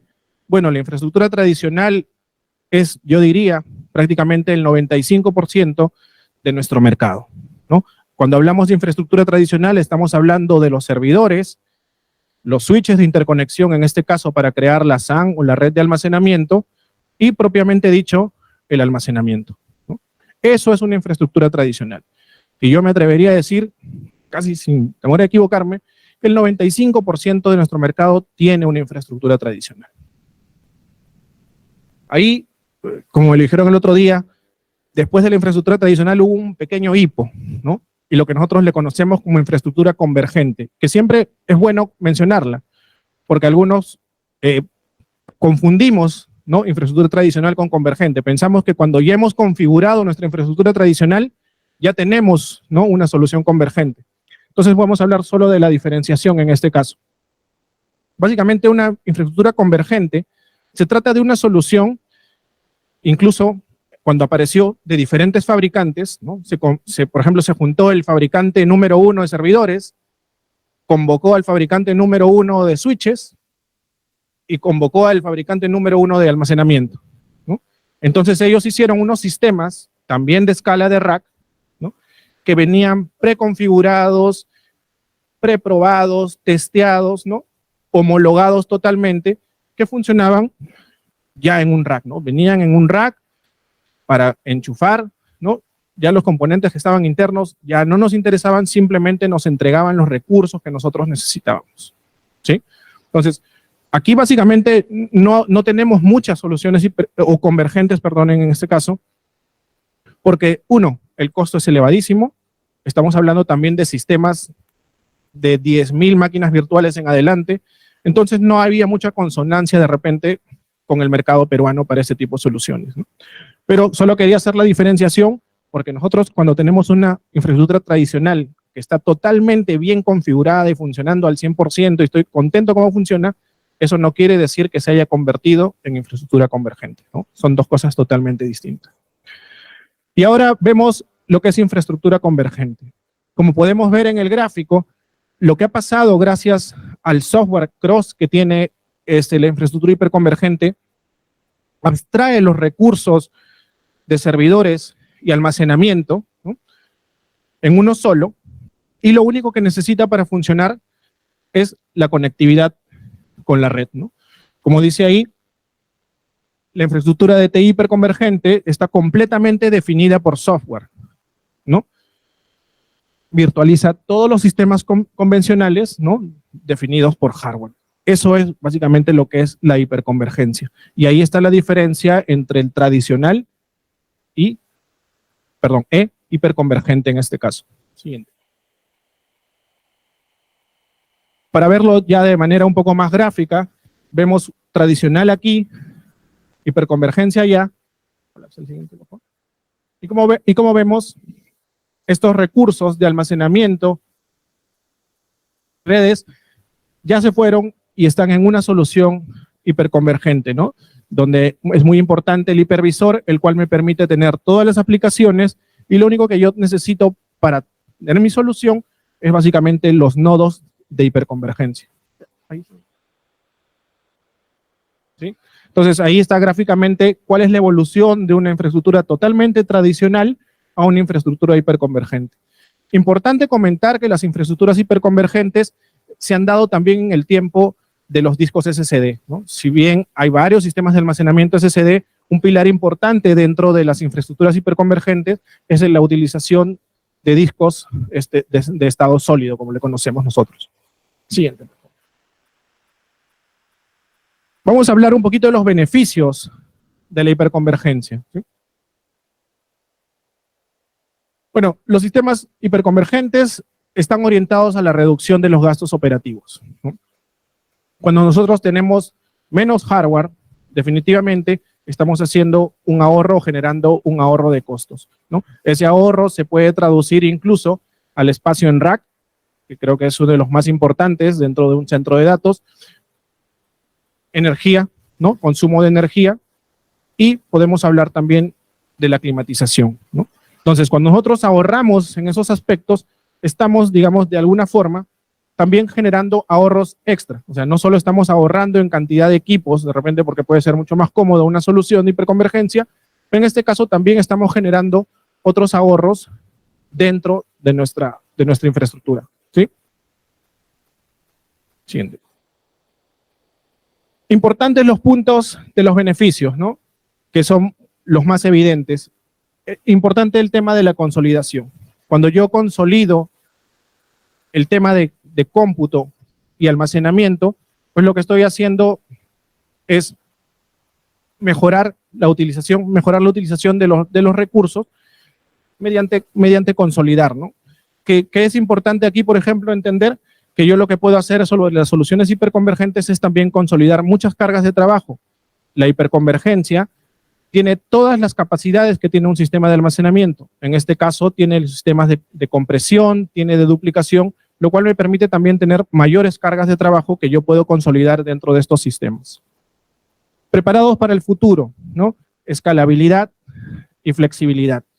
Básicamente, al ser una solución de software, me permite que yo pueda ser muy flexible a la hora de adoptar nuevas cargas de trabajo. No tengo limitaciones físicas en este caso, ¿no? Los equipos me permiten, mediante esta capa de software, afrontar cualquier carga de trabajo que sea necesaria implementar.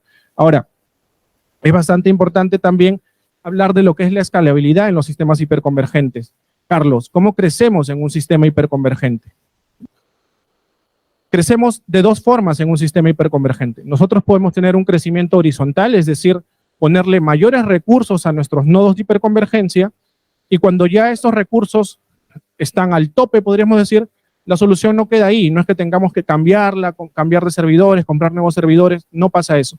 Las soluciones hiperconvergentes me permiten, mediante añadir uno o dos nodos, seguir haciendo crecer mi pool de recursos de tecnología para poder seguir incrementando recursos, ¿no? Entonces, recursos de acuerdo a la demanda, de acuerdo a la necesidad. Automatización. Al ser un sistema que está basado en software, me permite también automatizar muchas tareas que en muchos casos son manuales. Cuando yo tengo un sistema tradicional, necesito una herramienta para administrar los servidores, necesito una herramienta o un software para administrar las redes de comunicación SAN en este caso, y un sistema adicional también para lo que serían mis sistemas de almacenamiento, ¿no? Incluso necesito también de repente 3 expertos distintos para poder ver o administrar una solución tradicional.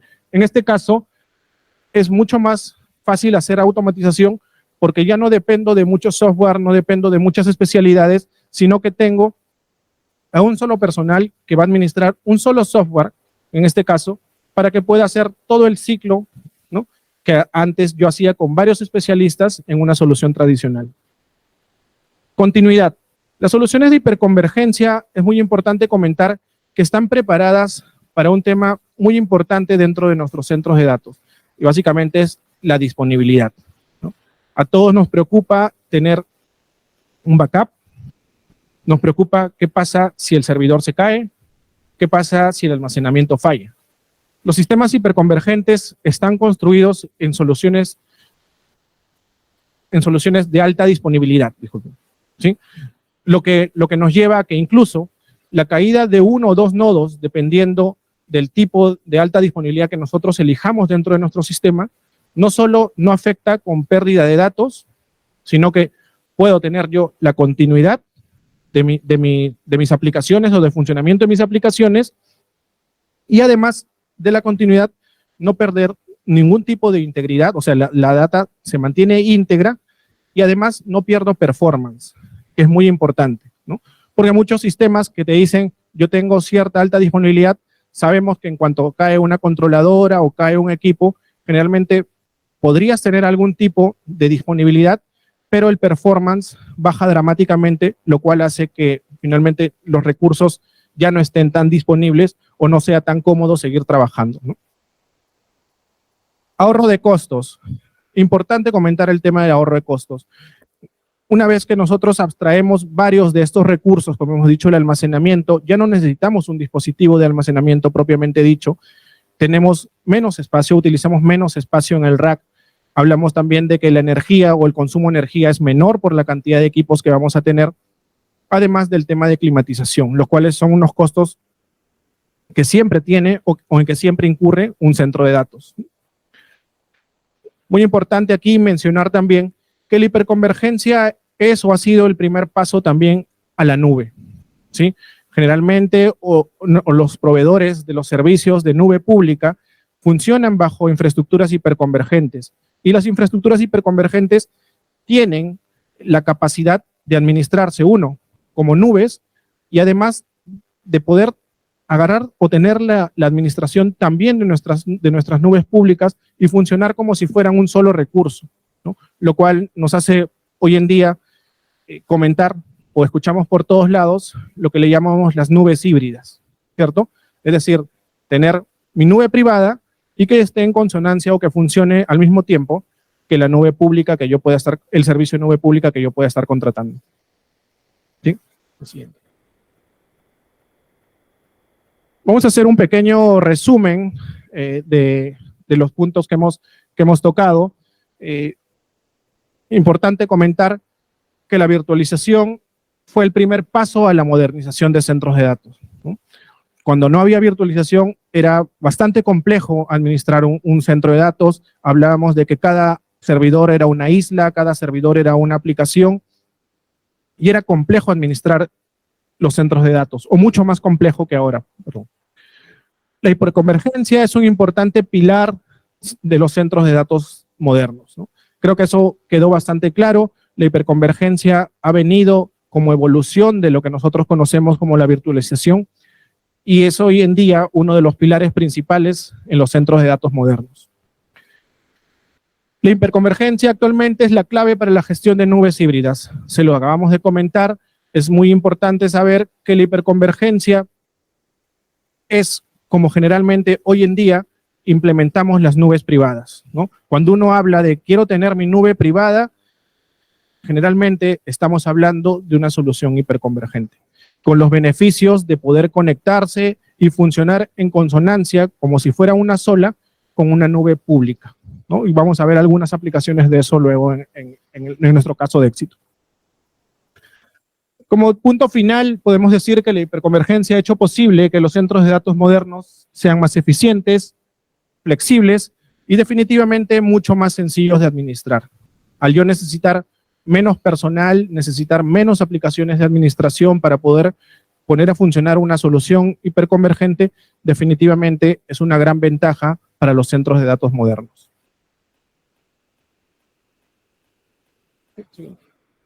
Vamos a hablar, o les quiero comentar de un caso de éxito que pude ver el año pasado y parte de este año también, el cual la empresa para la que yo laboro hoy en día, IT Business, como les comentábamos al inicio, estuvo en este proyecto. Comentar que en el año 2021, ¿no? una entidad estatal importante tuvo una necesidad de implementar 100 instancias virtuales, ¿sí? fácilmente esto puede ser un requerimiento de hardware, ¿no? No hay ningún problema, pero sí creo que nadie acá es ajeno a los problemas que teníamos con el hardware durante el año 2020 y 2021, ¿no? Básicamente, importar un servidor que en tiempos prepandémicos podíamos hablar de 25 a 30 días, se convirtieron en 200 días y en algunos casos un año para importar hardware. Entonces, eso hacía que esta entidad que tenía que hacer esta implementación de forma rápida se viera imposibilitada de tener como opción la adquisición de hardware, ¿no? Entonces, ¿cuál era la forma lógica en la que nosotros podíamos poner esas 100 instancias virtuales a funcionar?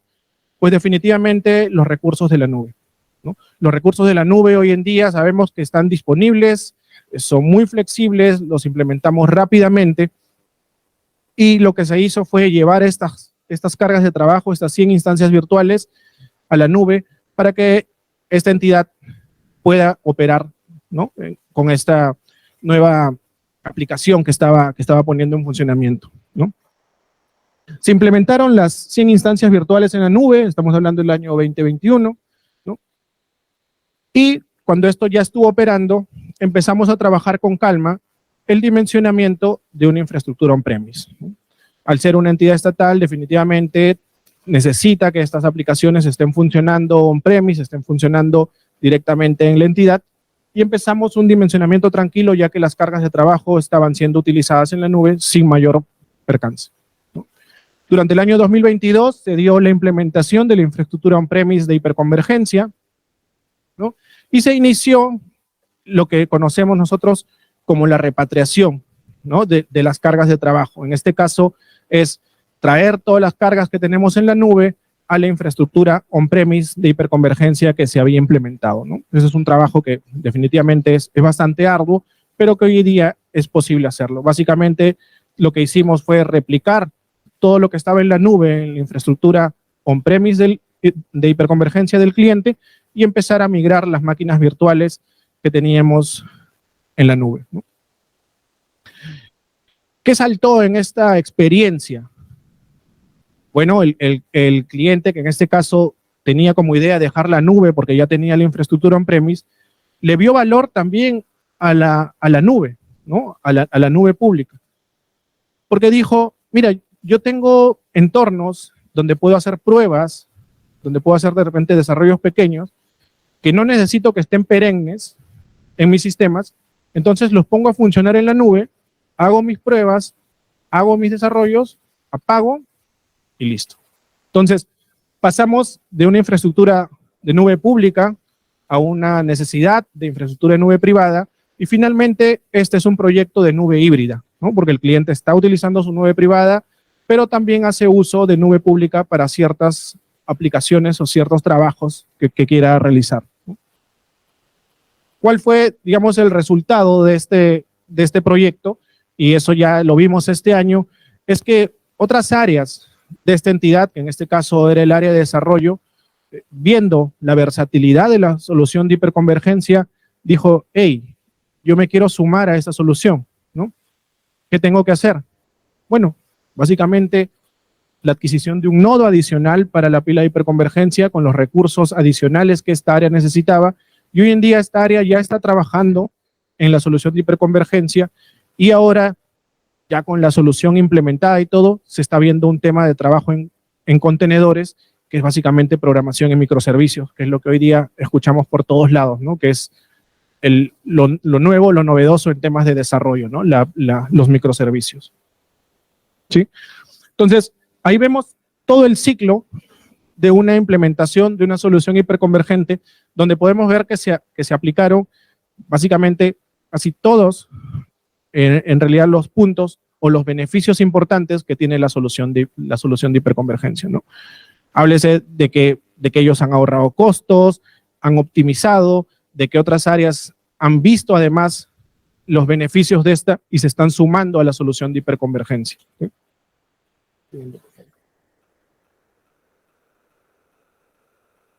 Para terminar, una frase que dijo Gartner hace un par de años sobre las soluciones de hiperconvergencia, y dijo, bueno, y creo que eso lo sabemos, los que estamos en diferentes empresas y estamos en las áreas de TI, las empresas están bajo una constante presión para simplificar sus centros de datos.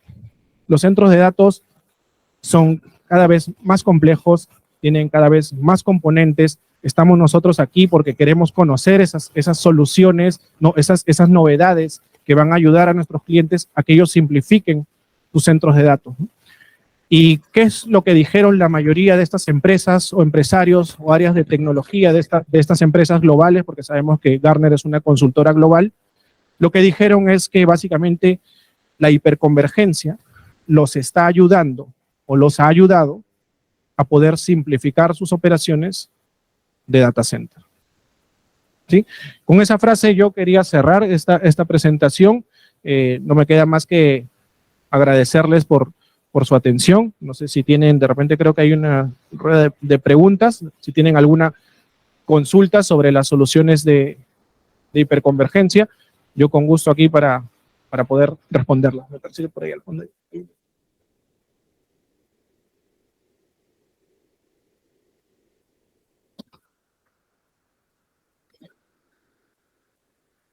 Hola, buenas noches. En realidad tengo dos preguntas. La primera era, entiendo que es una capa de software que va sobre recursos informáticos, pero he notado que varios fabricantes tienen esa misma solución. Y la primera pregunta es, ¿esa capa de software tiene una marca Lenovo, tiene una marca HP, o es una extensión de VMware?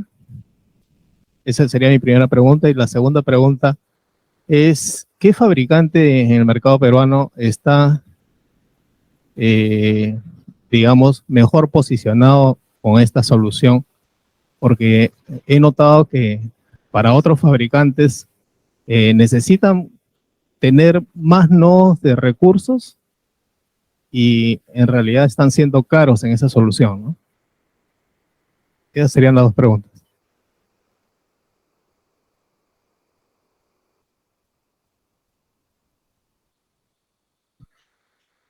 A ver, el tema del software, hay varios software que pueden o que hoy día pueden realizar hiperconvergencia. Digamos que en el mercado se trabaja con dos software que son bastante conocidos. Me mencionaste por ahí uno, que es el de VMware, ¿no? Que es vSAN, que creo que es la solución de hiperconvergencia más conocidas. Sin embargo, no es el número uno. Y hay otra solución de hiperconvergencia de una marca que posiblemente suene menos, ¿no? Pero es Nutanix, que también hace hiperconvergencia y que sí es el líder mundial en hiperconvergencia, ¿no? Por si querías o queríamos saber quiénes hacen hiperconvergencia y cuáles son los dos software que usan. Ahora, los fabricantes en general utilizan ambas. O sea, digamos que cuando ellos te ofrecen hiperconvergencia, te dicen, tengo estos dos sabores. Otra cosa que podemos comentar de los fabricantes, no voy a hablar de ninguno en específico en esta charla, pero sí decirles que ellos entregan hiperconvergencia de maneras muy distintas. Hay un fabricante que te dice que puede entregarte hiperconvergencia desde 2 nodos. Hay otros fabricantes que te dicen, bueno, yo sí también te entrego en 2 nodos, pero necesito un servidor adicional fuera de la hiperconvergencia para que tenga una función para que se pueda dar la hiperconvergencia. Hay otros fabricantes que de plano te dicen, yo puedo hacerlo en 2, pero te recomiendo mínimo 3, y para poder darte alta disponibilidad son 4. Entonces, la hiperconvergencia tiene sus características y tiene que, digamos, de acuerdo a lo que el cliente requiere, ¿no? Tiene que amoldarse. Por ejemplo, hay soluciones donde dice, mira, yo no quiero HA, no quiero alta disponibilidad, pero por lo menos sí no perder integridad de datos. Ah, ok. Entonces, esta es la solución que te corresponde. Yo sí necesito alta disponibilidad, ¿no? Yo quiero que si se cae un nodo, mi operación no pare, y no solo que no pare, sino que no quiero perder performance. Ok, necesitas tantos nodos, ¿no? Entonces, digamos que eso un poco está supeditado a la ingeniería que hay detrás de la hiperconvergencia o cómo han aplicado la hiperconvergencia. Hay un fabricante también que tiene su propio software, no su propio software de hiperconvergencia, porque utiliza los dos anteriores, pero tiene un software desarrollado por ellos mismos que te dan un control sobre el hardware, por ejemplo, ¿no? eso podría ser un plus, de repente es un poco más caro por eso también, pero digamos que tiene formas distintas en las que te entregan hiperconvergencia y mucho de eso depende de cuántos nodos vamos a necesitar. Algo que no comenté y me parece importante y gracias por la consulta es que las soluciones de hiperconvergencia no existen en un nodo. Como mínimo se necesita 2 nodos para que una solución podamos llamarla hiperconvergencia, ¿no? Si alguien te dice que hay una solución de un nodo, pues te está vendiendo un servidor virtualizado, ¿no? En realidad no es hiperconvergencia lo que te están dando. No sé si hay otra consulta, no sé si respondí con eso tú. Gracias. ¿Sí?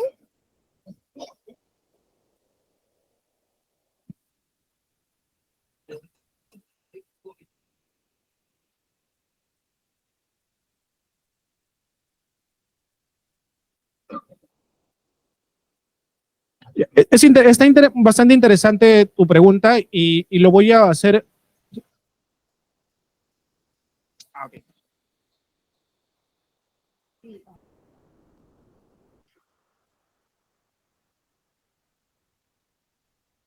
¿Qué tal? Buenas tardes. Hace un momento comentaste que la solución de hiperconvergencia puede trabajar con 2 nodos, ¿correcto? O 2 clústeres, ¿no? De acuerdo a cada fabricante o solución. Sin embargo, si queremos hacer un uso correcto de la solución de hiperconvergencia, ¿cuánta es la cantidad de número de nodos que se recomienda para que la solución funcione tal cual? Al 100% el concepto de hiperconvergencia.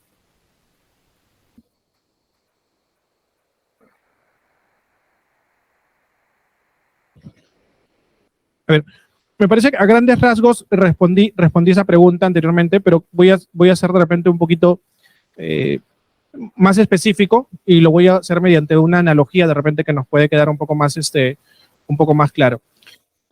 No hay alguien que haga hiperconvergencia bien o que haga hiperconvergencia mal, ¿no? Como les dije, las soluciones de hiperconvergencia sí o sí deben partir de 2 nodos, ¿no? Y eso ya va por recomendaciones de cada fabricante, pero menos de 2 nodos no hay para nadie, ¿sí? Entonces, cuando yo hablo de 2 nodos, estoy hablando de que la carga de trabajo que yo tengo debe estar repartida en un 50 y 50% de utilización de los sistemas. Carlos, ¿por qué? Básicamente es, si yo corto o se cae totalmente un nodo, el otro nodo tiene que estar disponible a un 50% para que absorba eso y yo tener continuidad de servicio, ¿sí? Pero cuando nosotros nos ponemos a pensar de forma lógica, eso quiere decir que este hardware es de características bastante altas porque tiene que trabajar a un 50% para el 100% o para adoptar el 100% de la carga. Cuando yo distribuyo esto en 3 nodos, estoy hablando de un 33.33% por cada nodo.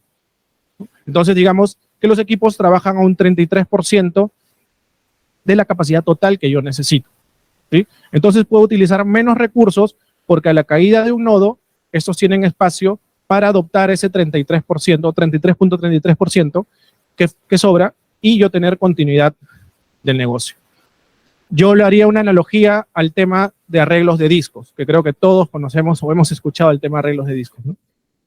Un RAID 1 es un disco con su disco espejo, ¿sí? Es decir, este disco tiene que tener toda la capacidad del otro para poder adoptarlo en caso de que el disco se caiga. Y cuando yo tengo un RAID 5, que es considerado definitivamente más seguro, es que yo tengo un disco que va a estar ahí por si alguno de estos se cae, adoptar esta capacidad y no perder performance, ¿no? O tener mejor performance. Entonces, eso llevado al hardware es justamente lo que comento. No hay alguien que lo haga mejor, alguien que lo haga peor, sino que cada fabricante tiene su forma y, de hecho, depende mucho, en realidad, no del fabricante, sino de las características que el usuario quiera darle a la solución. Por ejemplo, solo vamos a poner un pequeño ejemplo, es si yo necesito alta disponibilidad en la solución, es decir, que se caiga un nodo y otros siga funcionando, un fabricante me va a decir, yo lo hago en 2, el otro me va a decir, yo lo hago en 3, otro me puede decir, yo lo hago en 4 como mínimo, ¿no? Entonces, no hay uno en realidad que sea mejor o peor, sino que todos tienen su forma en la que lo entregan y todos lo hacen con los software. No sé si con eso queda más clara la explicación. No sé si alguien tiene alguna otra consulta. Con confianza.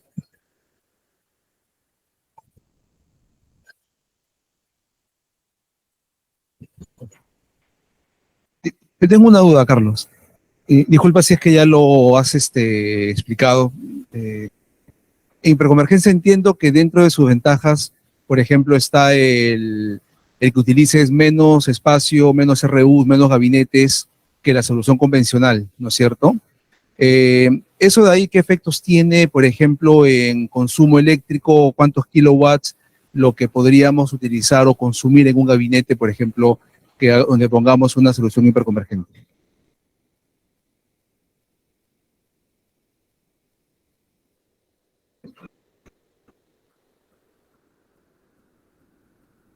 No te puedo decir en kilowatts cuál sería el ahorro, pero para tener una idea, es que si yo, por ejemplo, tengo una solución, 3 o 4 servidores, tengo, bueno, los switches que están de forma casi obligatoria para la conectividad, y además tengo un almacenamiento.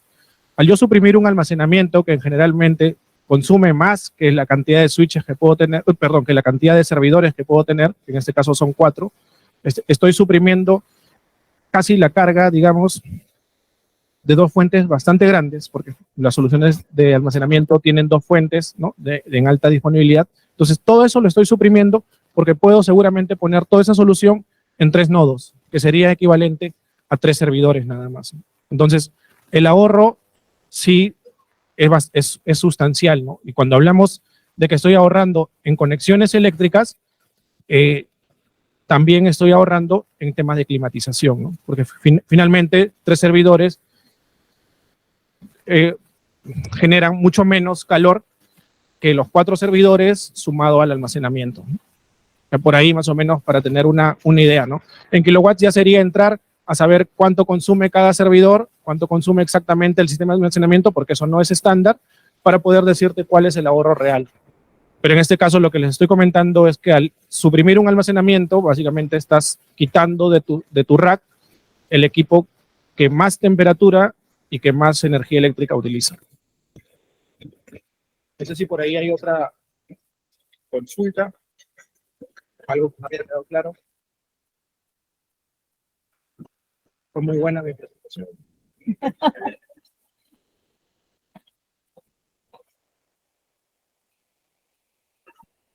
Gracias. En principio está súper claro lo que estás explicando. Solamente de repente me gustaría de repente hacer dos apreciaciones adicionales. En términos simples, por lo que he entendido, es la solución de hiperconvergencia es la gestión de la información basada en software, ¿correcto? Eliminamos la parte de storage. Bajo ese ejemplo simple, sin restar la importancia de la solución de hiperconvergencia, estamos hablando de un gran ahorro ya, ¿correcto? De nuestro centro de datos. Y eso lo multiplicamos por cantidad de gabinetes, un ahorro bastante sustancial, ¿no? Y de repente, si me permite hacer una pequeña anotación también, una de las características adicionales de la solución de hiperconvergencia, que suma lo que bien claro lo has dicho, es la capacidad, la lógica que tiene la solución de hiperconvergencia de cómo gestiona la información. Tiene la capacidad de gestionar la información, de decir, en términos simples, es la información histórica y la información actual. Cuando tiene información histórica, lo que hace la solución de hiperconvergencia, lo almacena de tal manera que en el día a día la capacidad de consultas que se hacen, lo hacen sobre el almacenamiento de la información del día a día y no el histórico. Esto en términos simples, sumado a un gran volumen de información, es una ventaja bastante competitiva respecto a cómo la información se consulta y se traduce finalmente en resultados, ¿no? Y esa lógica de decir, información histórica, pero lo tengo almacenado y lo defino con una lógica propia. La información que se consulta el día a día lo tengo disponible, de tal manera que cuando yo hago la consulta, veo si es una información del día a día, entonces mi capacidad de respuesta de la solución de hiperconvergencia es mucho más rápido, además que al no pasar por la LAN, por no trabajar bajo un storage, la gestión de la información se hace mucho más rápido, ¿no? Y si eso sumamos en un centro de datos con gran volumen de información, realmente se ve y se aprecia no solamente la solución y el impacto económico, sino también la capacidad de la solución como tal, ¿no? Si me permite. Gracias.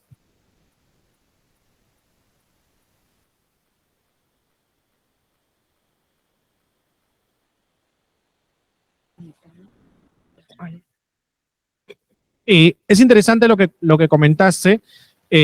¿Por qué las soluciones hiperconvergentes hacen eso? O cómo es que lo hacen. Las soluciones hiperconvergentes, además de la capacidad de discos que tienen para virtualizar el almacenamiento, como ya le hemos dicho, también funcionan con unos discos que generalmente siempre, porque también hay soluciones híbridas, ¿no?